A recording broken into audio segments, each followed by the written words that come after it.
La première chose qui est vraiment majeure à dire, c'est que les morphiniques n'ont plus à démontrer leur efficacité. Ce sont des produits absolument incontournables pour la prise en charge de la douleur aiguë, et en particulier la douleur aiguë nociceptive. On parle donc là de la douleur post-opératoire, de la douleur liée à une maladie, de la douleur provoquée par les soins. Et dans ces indications-là, actuellement, nous nous retrouvons en France dans une situation où ils sont plutôt sous-prescrits. Sous-prescrits en termes de nombre de prescriptions, mais quand ils sont prescrits, ils sont sous-prescrits aussi souvent en posologie. Et toutes les études publiées montrent ça. En particulier, plus l'enfant est jeune, plus il est à risque de ne pas recevoir de morphiniques et de ne pas les recevoir à la bonne posologie. Donc le premier message à retenir est d'utiliser les morphiniques. Ce sont des médicaments puissants, de très bons antalgiques, et de les utiliser dans la douleur aiguë nociceptive.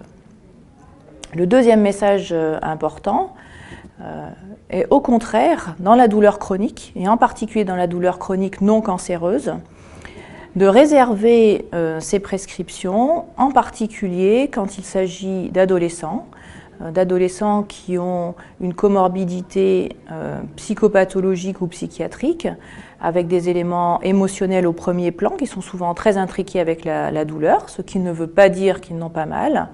Mais là, ce serait une erreur de prescrire uniquement des morphiniques et de ne pas se soucier de l'ensemble du contexte. Ces adolescents qui ont des douleurs chroniques doivent être reçus dans des structures douleurs et avec une prise en charge multimodale, et non pas s'appuyer uniquement sur les médicaments et surtout pas sur les antalgiques puissants que sont les morphiniques. De manière plus générale, la douleur nociceptive aiguë doit être prise en charge. Nous disposons de nombreuses recommandations, qu'elles soient françaises ou internationales. Et en dehors des morphiniques, qui sont de très bons antalgiques, il faut bien sûr toujours penser aux anti-inflammatoires non stéroïdiens, et en particulier à l'ibuprofène, qui est l'AINS de référence en pédiatrie. Les AINS sont de très bons antalgiques et doivent être utilisés sans restriction dans la douleur aiguë nociceptive. Une crainte subsiste actuellement et particulièrement en France, avec une certaine ibuprofénophobie, en particulier quand il y a une infection. Et si on se retire de ce champ-là, dans le domaine de la douleur, les anti-inflammatoires sont de très bons antalgiques et doivent être utilisés sans restriction.